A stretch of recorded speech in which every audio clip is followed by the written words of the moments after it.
Buenas noches con todos. Un saludo a todos los que se han conectado ahora a Internet para continuar con estos estudios del Evangelio de Juan. El día de hoy vamos a empezar a estudiar el capítulo 6. Y este es un pasaje que a mí me encanta, porque este es uno de los milagros de Jesús que nadie ha repetido nunca en ninguna parte del mundo, en ningún momento de la historia. Muchas veces hemos escuchado de que hay personas que tienen como un don de sanidad. Hacen caminar a paralíticos, hacen ver a ciegos, sanan de diferentes enfermedades. Algunos, sinceramente, porque Dios les ha concedido un don sobrenatural. Otros son unos estafadores que imitan de alguna manera o engañan de alguna manera a la gente. Pero este milagro, la multiplicación de los panes, hacer comer a más de 10,000 personas, es algo que jamás he escuchado que nadie haya ni siquiera intentado copiar o ni siquiera intentar imitar. Por eso el pasaje de hoy, capítulo 6, es un pasaje tan interesante y tan emocionante. Para los que han estado llevando los estudios anteriormente, yo les he explicado que en el Evangelio de Juan hay 6 discursos importantes y 7 señales o 7 milagros que ocurren y que Juan ha transcrito, Juan ha querido dejar para la historia escrito como una forma de demostrar que Jesús era realmente el Mesías, el Hijo de Dios, el enviado de Dios. Ya hemos estado viendo alguno de ellos. En el capítulo 6 van a ocurrir 2 de estos milagros y uno de estos discursos. Los 2 milagros que van a ocurrir en el capítulo 6 es uno, la alimentación. En el texto dice los 5,000, pero menciona que era solamente hombres, contando hombres, sin contar mujeres y niños. Por eso consideramos que eran cerca de 10,000 quizás las personas que estaban acompañadas y que fueron testigos de este milagro. El segundo milagro o la segunda señal que va a hacer Jesús en el capítulo 6 es que Él va a caminar sobre las aguas, rompiendo todas las reglas de la física que nosotros conocemos. Y un discurso final, el discurso de Jesús como el pan de vida. El día de hoy vamos a tocar solamente la primera parte. Para empezar, queremos decir que este pasaje o este relato, esta historia, se repite en todos los evangelios. Es decir, es uno de los pocos señales o milagros que se repiten en el evangelio de Marcos, en el evangelio de Mateo, ¿no? Porque ellos estuvieron presentes al igual que Juan. Y Jesús va a hacer algo especial para dejar marcada el corazón y el alma de sus discípulos al realizar este milagro. Pero es importante que tomemos nota de algo interesante. En este pasaje que vamos a estudiar, se menciona que fueron 5 panes y 2 peces y que se alimentaron 5,000 personas, varones, sin considerar mujeres y niños. ¿Y por qué es importante este dato? ¿Por qué es importante saber que fueron 5 panes y 2 peces y que fueron 5,000 personas? Porque cuando leemos en Mateo capítulo 15, vamos a buscar Mateo capítulo 15, los versículos 32 al 39. Mateo capítulo 15, versículos 32 al 39. Si ya lo tienen, Mateo capítulo 15, versículos 32 al 39, dice lo siguiente. Y Jesús, llamando a sus discípulos, dijo: tengo compasión de la gente, porque ya hace 3 días que están conmigo y no tienen que comer. y enviarlos en ayunas no quiero, no sea que desmayen en el camino. Entonces sus discípulos le dijeron, ¿de dónde tenemos nosotros tantos panes en el desierto para saciar a una multitud tan grande? Y Jesús le dijo, ¿cuántos panes tenéis? Ellos dijeron, 7 y unos pocos pececillos. Y si leemos más abajo, en el versículo 38 dice, y eran los que habían comido 4,000 hombres, sin contar las mujeres y los niños. La gente está preguntándose cómo es posible. Es una diferencia tan grande con el relato de Juan. No es así. En el mismo Evangelio de Mateo se relata también la misma historia de Juan, de los 5 panes y los 2 peces y de las 5,000 personas.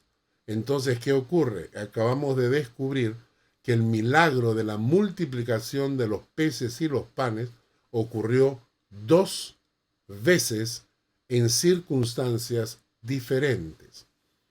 La primera, cuando son 5 panes y 2 peces, la gente estaba cerca de Jesús, pero estaban cerca de las aldeas, estaban cerca de los pueblos vecinos a donde podrían haber ido a conseguir comida y hospedaje. En el segundo caso, dice el texto de Mateo que estaban en el desierto. Entonces son 2 situaciones en las que Jesús hizo este milagro de la multiplicación de los peces y los panes. Les digo esto porque hace poco me enviaron por internet en forma de juego un tipo de preguntas para saber cuánto conocimiento tenemos de la Biblia. Y una de las preguntas eran ¿cuántos panes y cuántos peces fueron los que usó Jesús en la multiplicación de los panes y los peces? Y la respuesta correcta, la respuesta que aparecía, eran 5 panes y 2 peces. Cuando yo vi esta pregunta dije, ¿en cuál de las 2 situaciones, en qué caso me están preguntando? Porque en una son 5 panes y 2 peces y en la segunda son 7 panes y pececillos, no se sabe el monto. Así que acabamos de descubrir que este milagro se hizo 2 veces. Ahora, vamos a empezar con el texto en Juan capítulo 6, versículos 1 al 15. Juan capítulo 6, versículos 1 al 15. Márquenlo ahí. Y para los que quieren estudiar posteriormente, no tenemos tiempo ahora de leer los pasajes, pero este pasaje de Juan capítulo 1, Juan capítulo 6, versículos 1 al 15, tiene sus pasajes paralelos, es decir, la misma historia que se relata más o menos igual, con los mismos detalles, en Mateo capítulo 14, versículos 13 al 21. Mateo capítulo 14, versículos 13 al 21. Y el segundo pasaje paralelo es en Marcos, en el capítulo 6, versículos 30 al 44. Marcos capítulo 6, versículos 30 al 44. Entonces, estos 3 pasajes, Juan capítulo 6, Mateo capítulo 14 y Marcos capítulo 6, son pasajes paralelos del mismo milagro que hizo Jesús al multiplicar los panes y los peces, y relata Jesús que alimentó a toda esta gente. Muy bien. Ahora bien, vamos a empezar con el versículo 1. Juan 6, 1. Dice el texto: después de esto, Jesús fue al otro lado del mar de Galilea, el de Tiberias.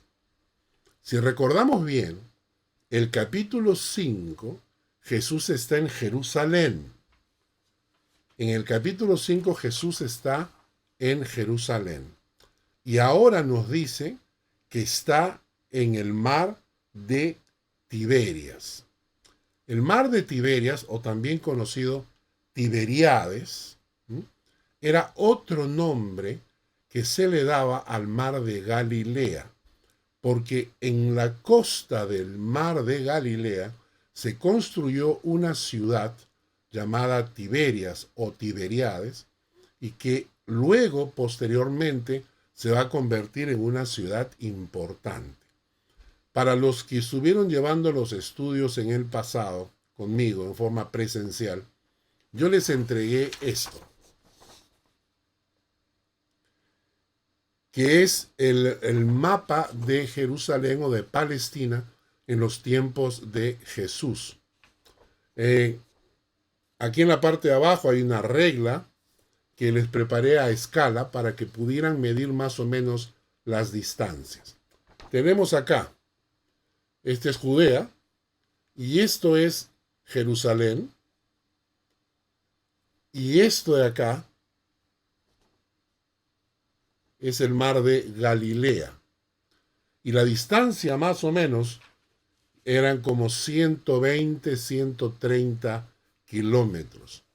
Así que Jesús caminaba muchísimo, muchísimo, porque él no disponía de carruajes ni de caballos, no tenían dinero para estarse movilizando, y ellos tenían que caminar. Y caminaban de Galilea a Jerusalén, de Jerusalén nuevamente a Galilea, visitar las ciudades de Capernaum, la ciudad de Caná, la ciudad de Nazaret, donde estaba su familia.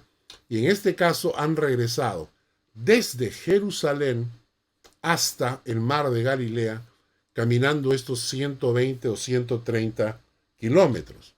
Es en esas distancias que aparecen estos desiertos donde a veces la gente los seguía y que Jesús se compadece de ellos porque no tenían que comer.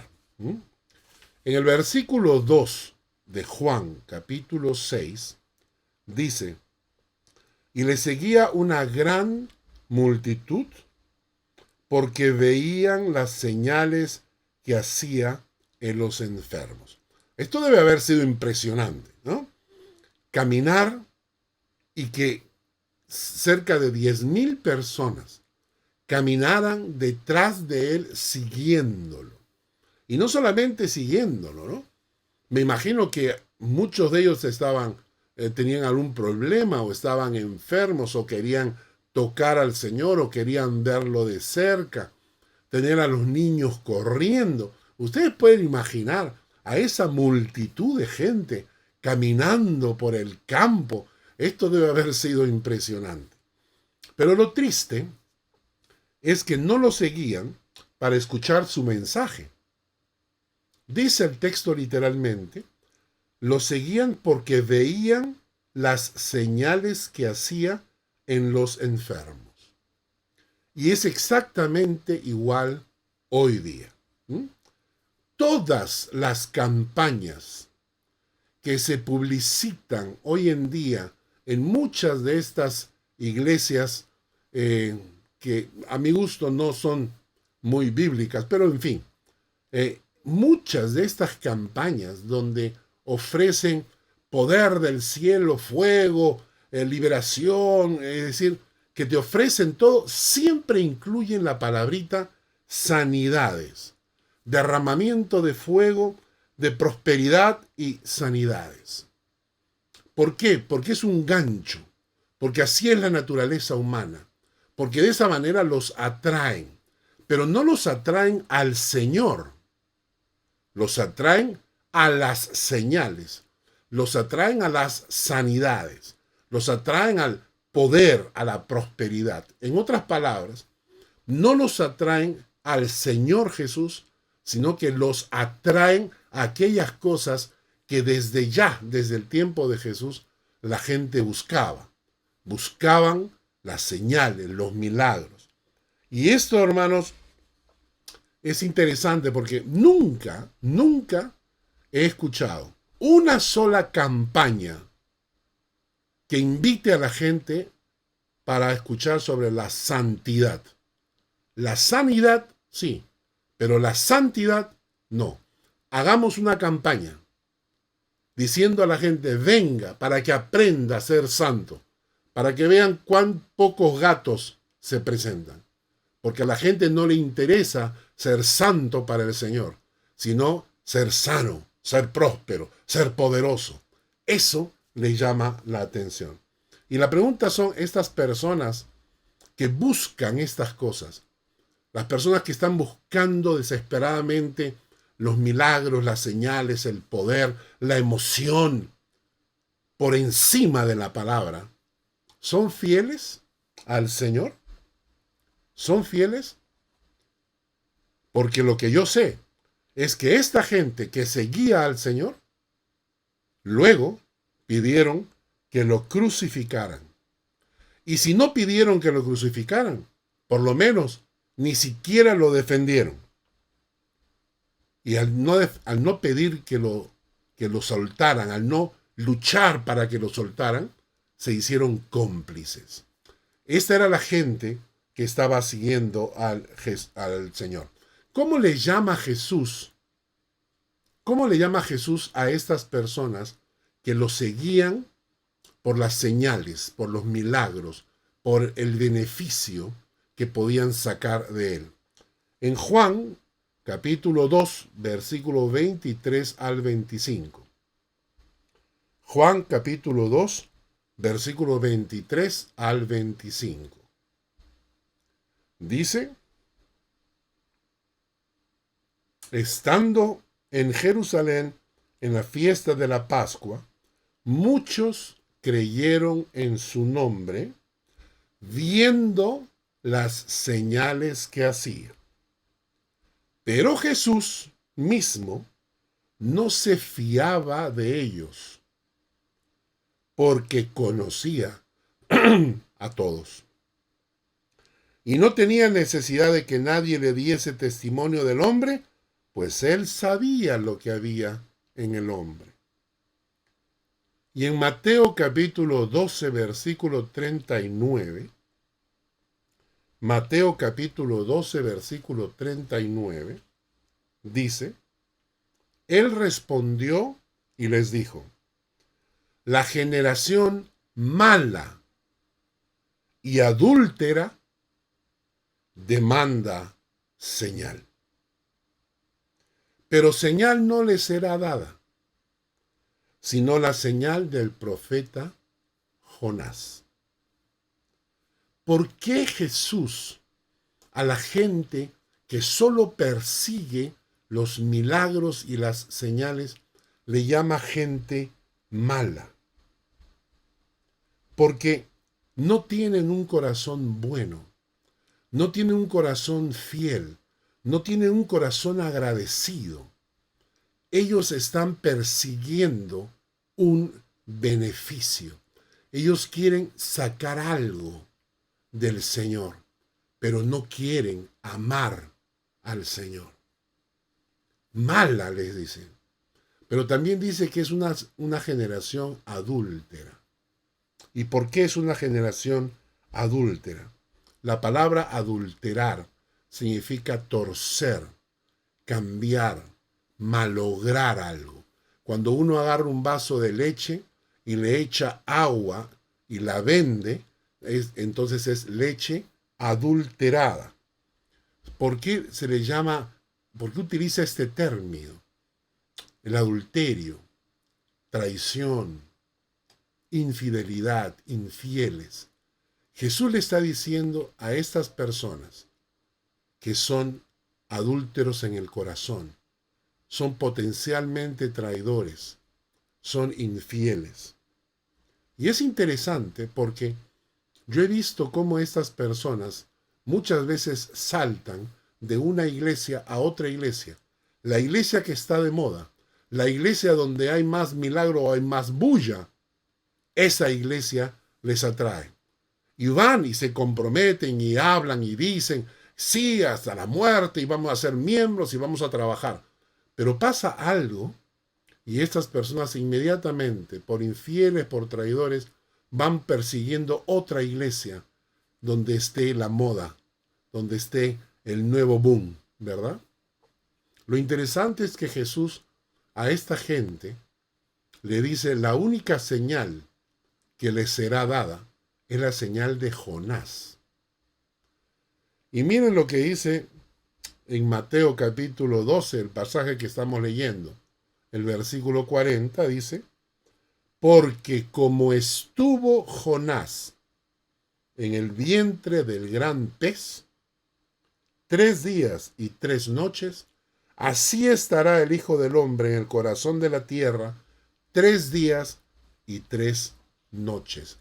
Jesús está diciendo que la mayor prueba, la mayor señal que Él dará es su resurrección, que Él estará 3 días y 3 noches en la tumba y que al tercer día resucitará.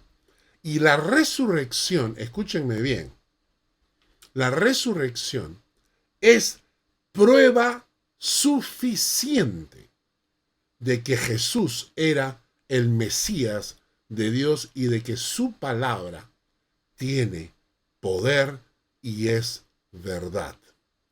Y lo que voy a decir a continuación, para algunos les sonará un poco duro.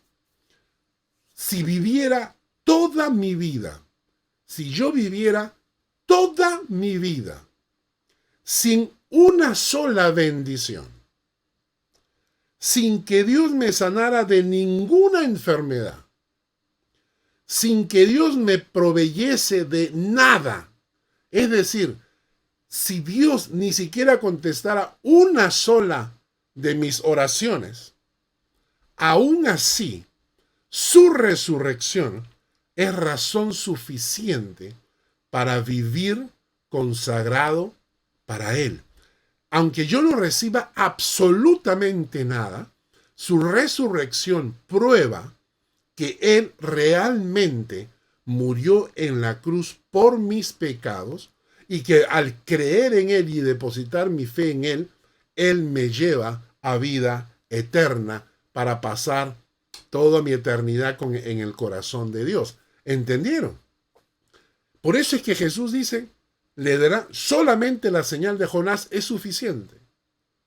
Mucha gente, si Dios no le contesta sus oraciones, si está en un momento de necesidad y sienten que Dios no le responde, inmediatamente brota ese sentimiento de que mejor me voy, me dedico a pecar porque lo amenazamos. A Dios lo amenazamos. Si no me contestas, ahorita me voy a pecar. Como si eso destruyese su deidad. Si tú no me contestas esta oración, olvídate de mí como hijo. Como si eso le alterara a él su divinidad. Lo cierto es que, aunque no nos diera nada, aunque no nos bendijera de ninguna manera, su resurrección sigue siendo la prueba máxima de que todo lo que Él hizo en la cruz es verdad y que yo debo creer en Él, vivir para Él y esperar por su muerte en la cruz, esperar por Él vida eterna en el Señor. Así que, cuando le pedimos algo, se lo pedimos con un corazón humilde. Agachamos la cabeza y le decimos: Señor, si es tu voluntad. Y si no es tu voluntad, no pasa nada. Por eso discrepo tanto con todas estas nuevas teologías que han aparecido donde nos quieren hacer creer que tenemos el poder en nuestra boca y reclamo y exijo y yo demando y yo determino, como si nosotros tuviéramos algún poder para hacerlo, cuando el único que tiene el poder es Dios. Así que, cuidado con ser una de estas personas que persiguen los milagros y las señales. Cuidado con ser de estos creyentes adúlteros infieles que rápidamente traicionan su fe, traicionan a su iglesia, traicionan a sus hermanos, persiguiendo la nueva oferta de moda que está en el mercado. Continuamos con el versículo 3 de Juan capítulo 6. Juan capítulo 6, versículo 3. Entonces dice, subió Jesús a un monte y se sentó allí con sus discípulos. Y estaba cerca la Pascua, la fiesta de los judíos. Ellos según Mateo, acababan de regresar de predicar y estaban exhaustos. Y Jesús les da un descanso que se lo merecen. Los aparta de esa multitud de gente, los saca para tener un tiempo íntimo con sus discípulos, ¿no? Y entonces también nos dice el texto que ya estaba cerca la Pascua. Esta es la segunda Pascua. La primera es las bodas de Caná. Cuando Jesús sube a Jerusalén, esa era la primera Pascua. Esta es la segunda. Recuerden que el ministerio de Jesús duró 3 años. ¿Ya? Entonces, Jesús va a disfrutar de 3 Pascuas, nada más.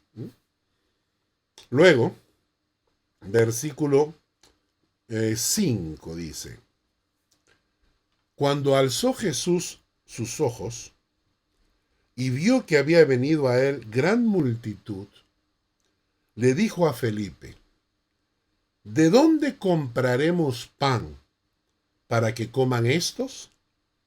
Pero esto decía para probarle, porque él sabía lo que había de hacer. Ahora, un poco para entender las circunstancias, quiero que leamos los pasajes paralelos.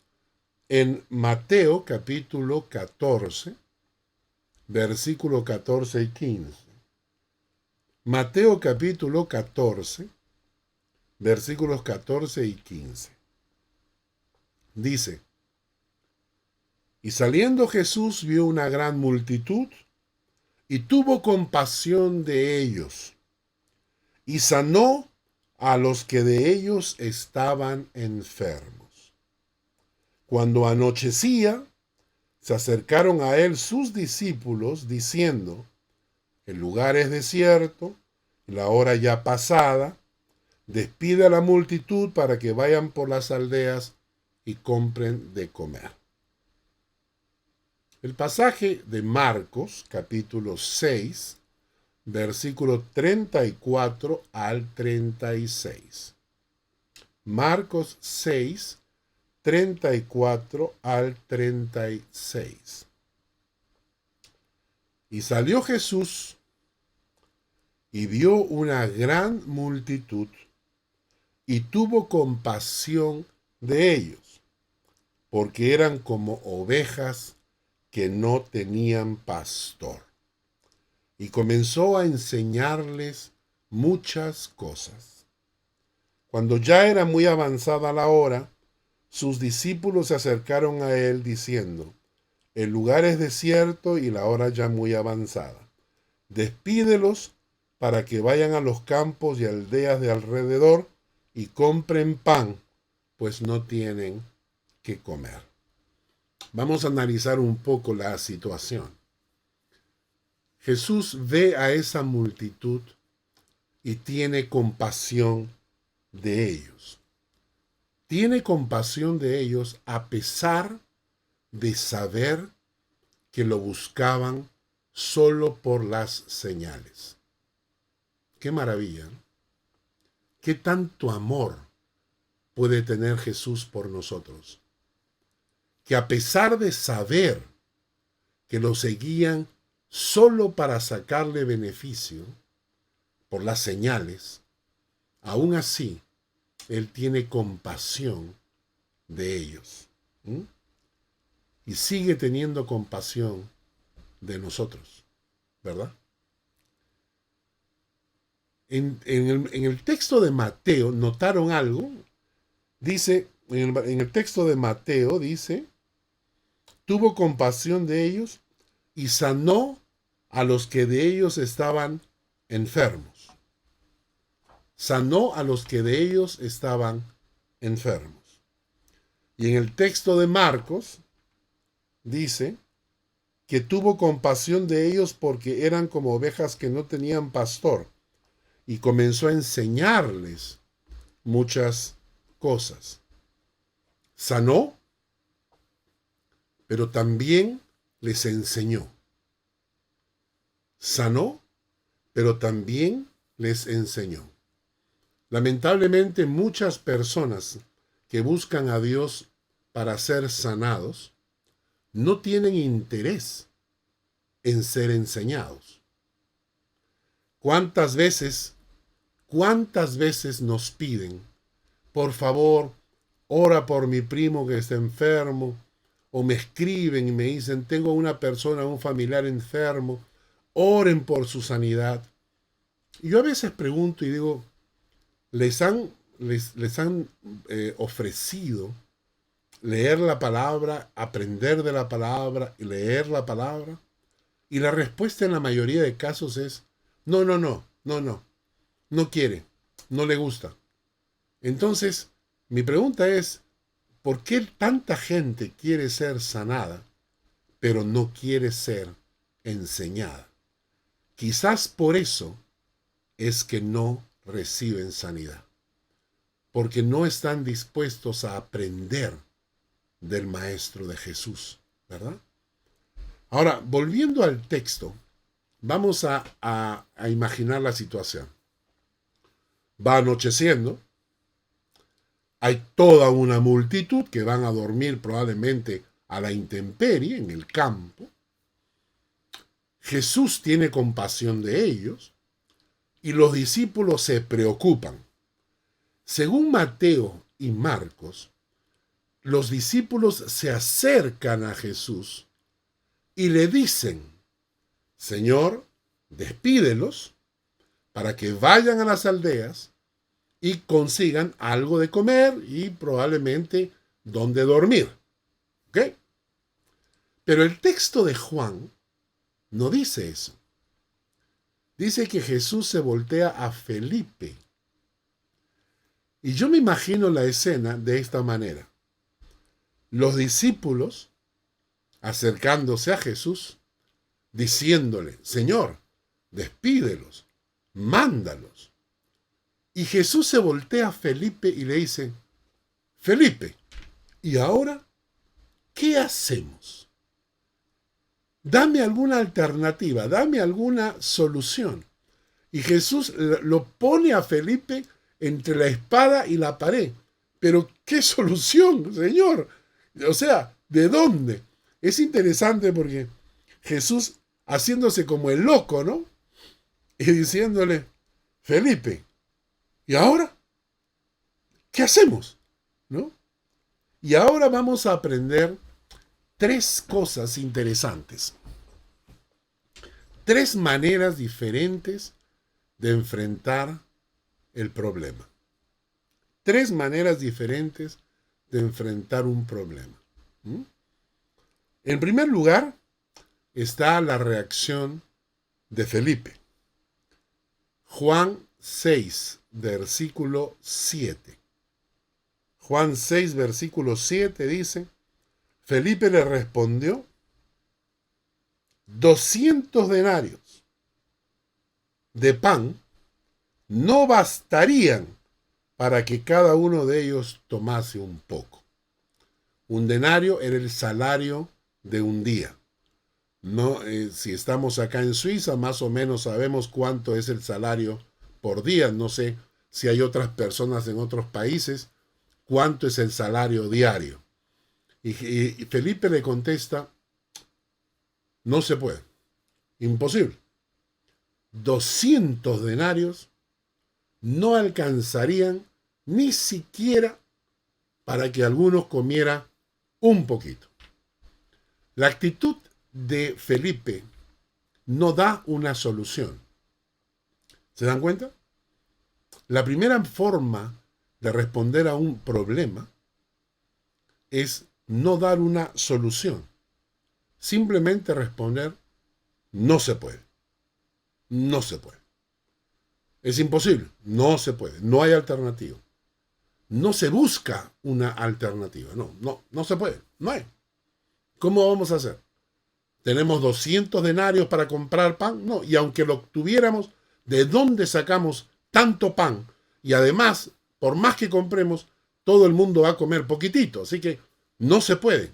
Lo que tú estás planteando, Señor, no se puede. Esta es una manera de enfrentar los problemas. Cuando estamos en el trabajo o en una empresa, en la misma casa, cuando tú planteas un problema y la respuesta inmediata es no se puede. No hay manera. Esta es una actitud. La segunda actitud la encontramos en el Evangelio de Marcos. En Marcos capítulo 6, versículo 37, 6:37, dice, respondiendo él, les dijo, dadles vosotros de comer. Y ellos le contestaron. Y miren la forma de contestar, porque está entre signos de interrogación. Dice, que vayamos y compremos pan por 200 denarios y les demos de comer. Otra manera de enfrentar el problema. Tú estás loco, Señor. O sea, baja, pon los pies en la tierra. ¿Pero qué te pasa? No, pero ¿qué te pasa? Que nosotros vayamos a comprar 200 denarios de pan. ¿Tú sabes la tonelada que eso significa? ¿Tú sabes el tamaño de ese bulto de pan? Y que vayamos y todavía le demos de comer, es imposible. Esta es la otra forma de enfrentar el problema. Es lo que se llama como un burlón negativo, ¿no? Un burlón negativo. ¿Estás loco? Pon los pies sobre la tierra. No se puede, pero no me hagas preguntas tan absurdas, ¿no? Y la tercera manera es la que tuvo Andrés.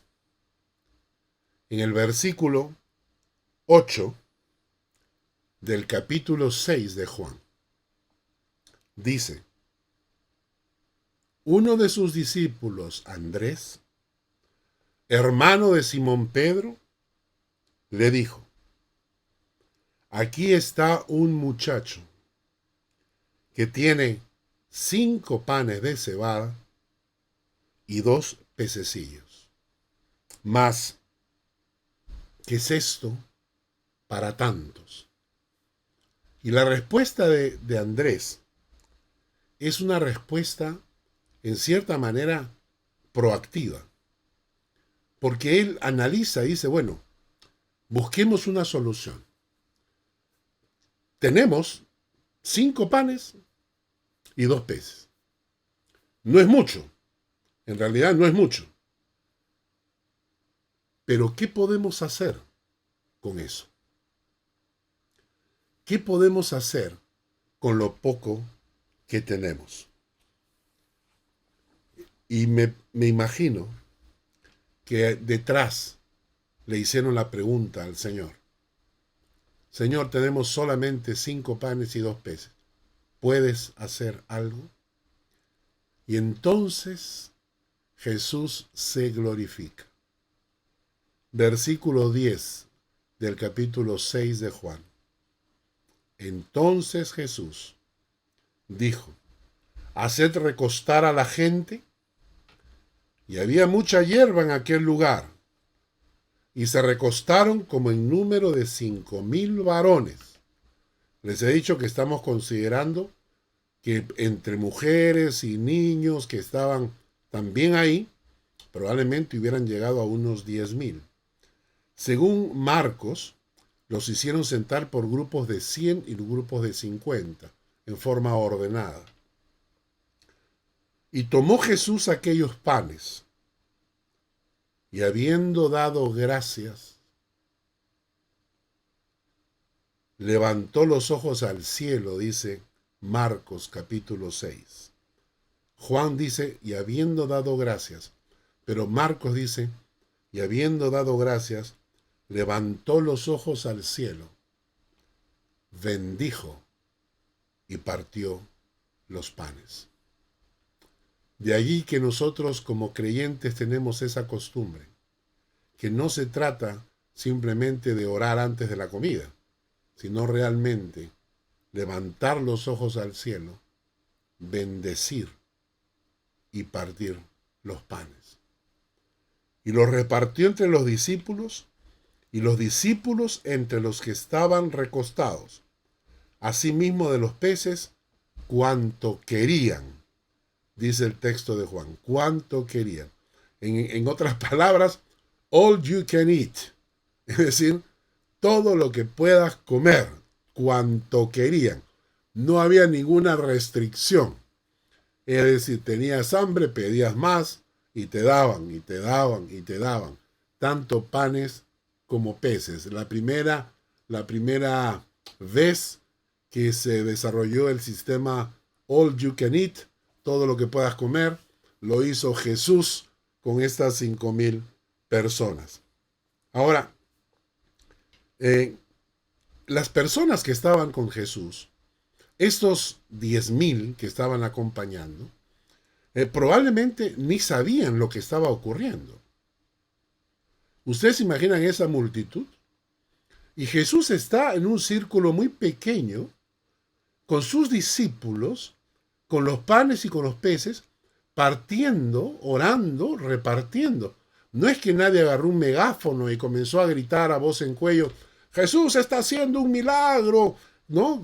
Como hacen estos predicadores que les gusta salir en las tribunas ahí. Dicho sea de paso, todos estos pastores que andan por ahí en sus campañas sanando y haciendo milagros, deberían estar en los hospitales, ¿eh? Hay tanta gente que necesita ahorita un milagro, deberían ir a los hospitales a orar por los enfermos, ¿no?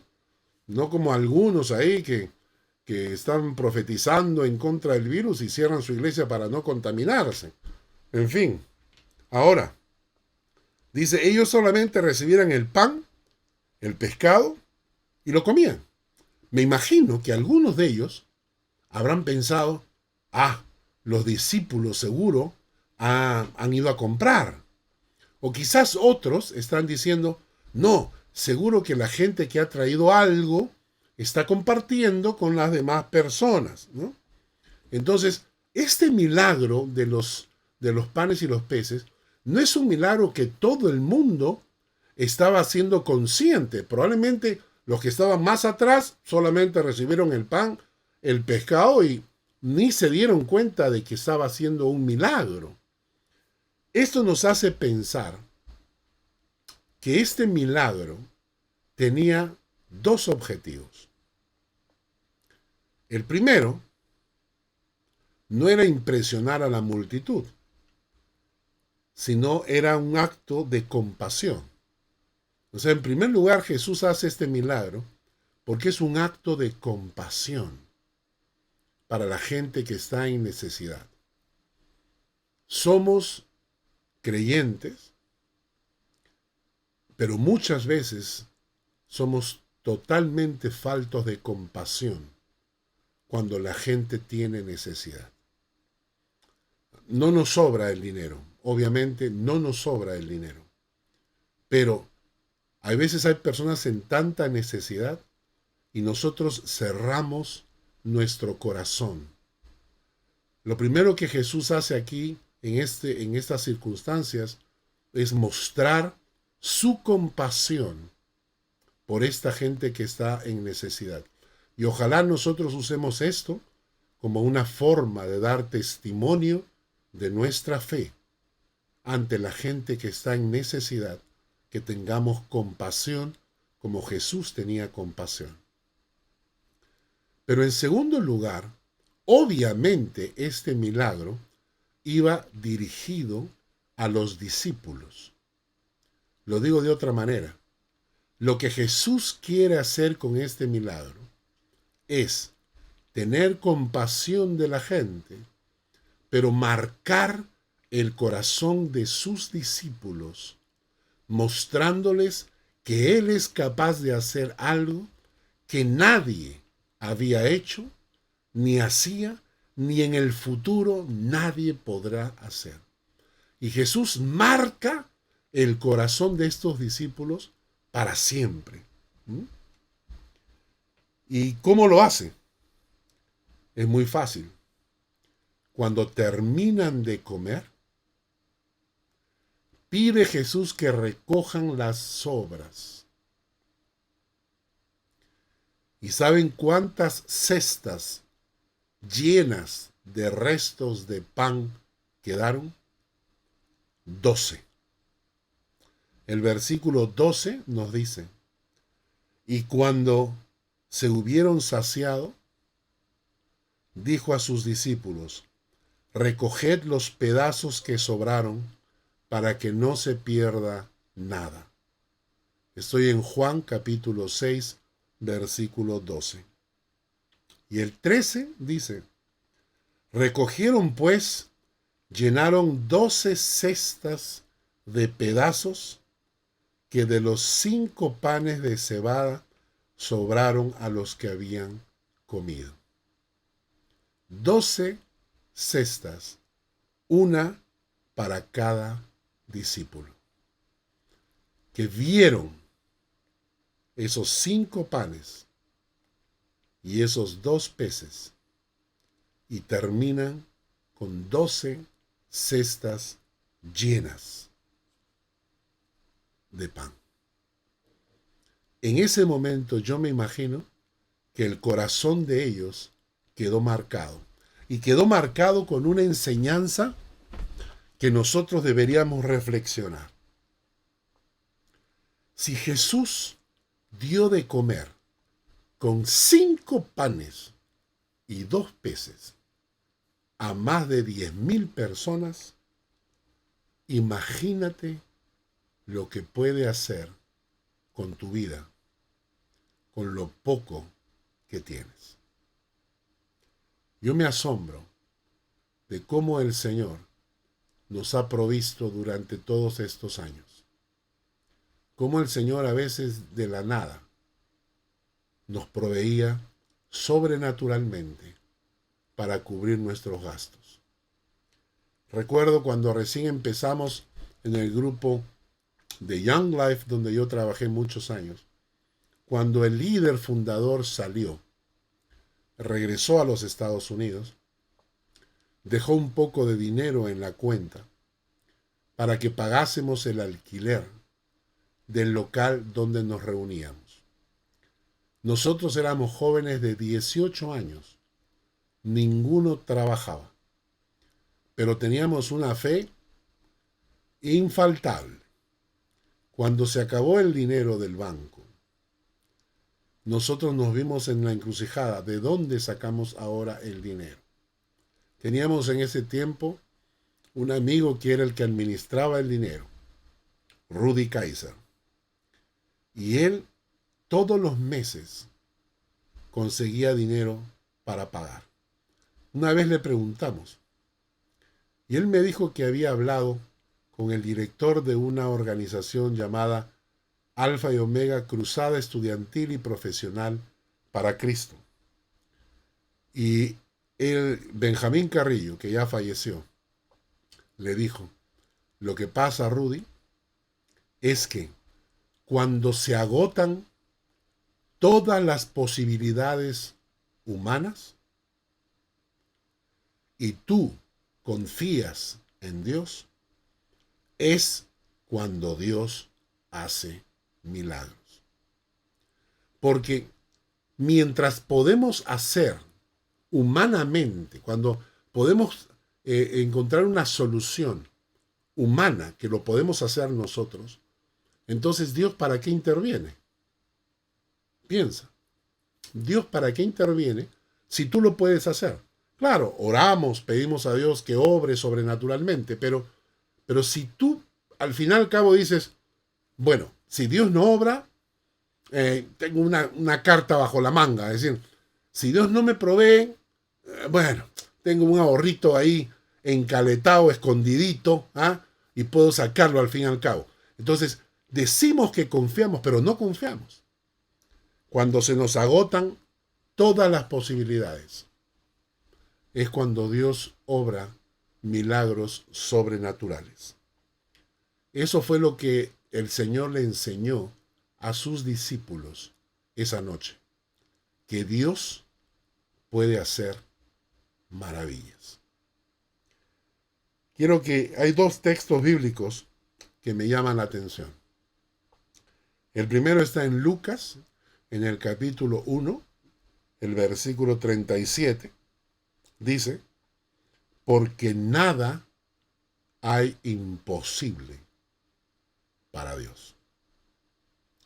Y el otro texto está en Lucas, capítulo 18, versículo 27, cuando Jesús les dice, lo que es imposible para los hombres es posible para Dios. ¡Qué maravilla! Vamos terminando el pasaje de Juan. Vamos a buscar Juan 6:14. Juan 6:14. Dice así. Aquellos hombres entonces, viendo la señal que Jesús había hecho, dijeron, este verdaderamente es el profeta que había de venir al mundo. Pero entendiendo Jesús que iban a venir para apoderarse de él y hacerle rey, volvió a retirarse al monte él solo. Jesús se retiraba al monte solo para orar. En ese pasaje es impresionante y me llama la atención cómo el ser humano es el mismo ayer, hoy y por los siglos. La humanidad, el hombre, es exactamente igual. En la misma actitud que tiene la gente hoy en día. Cuando un político en campaña política sale a regalar arroz y sale a regalar pan y sale a darles algo de comer, ya lo quieren hacer presidente. Esta gente tenía ese mismo corazón. Claro, tener un rey que les regalaba comida, que los sanaba, que hacía milagros, ¿quién no quería un rey así? Pero recuerden que esta gente lo seguía no porque lo amaban, sino por los beneficios que podían conseguir. Exactamente igual que hoy. ¿Y por qué Jesús se retira al monte a orar? Esta era una gran oportunidad. Era una gran oportunidad para dejar de ser un predicador itinerante, caminando de aquí para allá, para convertirse en rey. Era una excelente oportunidad, pero no era el propósito de su vida. El propósito de su vida fue venir, primero, a mostrarnos la verdad de Dios, pero en segundo lugar, como prioridad, llevar nuestros pecados sobre sus hombros en el madero y morir en la cruz por nosotros. Ese fue su objetivo en la vida. Jesús no se aprovechó de las circunstancias. Hoy en día, cuando aparece alguna campaña política, invitan a algunos pastores a meterse en la política porque tienen algún tipo de alcance masivo o la gente los conoce. Rápidamente dejan su ministerio para lanzarse en la carrera política. Yo siempre digo que en la política deberían estar los cristianos trabajando arduamente. que muchos cristianos profesionales deberían meterse en la política para no dejar la política de nuestros países en manos de gente con principios tan anticristianos. Pero meterse en política cuando es tu vocación, cuando eres un profesional preparado en tu campo, médicos, ingenieros, abogados, que tengan un corazón fuerte por el Señor. Esta gente es la que debe entrar en la política. Porque si Dios te llamó a ser pastor, ese es tu ministerio y ahí te debes quedar. En el caso de Jesús, Jesús rechazó su invitación a ser rey porque él quería la cruz. Porque la cruz significaba nuestro perdón, nuestra salvación. Si eso no es amor, yo no sé qué es. El sacrificio del Señor. Hemos estudiado ahora la primera vez que Jesús multiplicó panes y peces. La próxima semana estudiaremos cuando caminó sobre las aguas y el mensaje, cuando Él analiza y habla de sí mismo como Él, el pan de vida. Que Dios les bendiga. Vamos a orar para terminar este estudio. Señor, gracias por esta noche. Gracias por tu palabra tan rica, tan profunda. Gracias por hablarnos. Te pido, Dios, que bendigas a tu pueblo, que les des hambre de tu palabra, una sincera búsqueda de ti. Gracias, oh Dios, por este medio que nos permites para llegar a las casas, aún a la distancia. Te bendecimos en el nombre de Jesús. Amén. Que Dios les bendiga ricamente y nos vemos la próxima semana.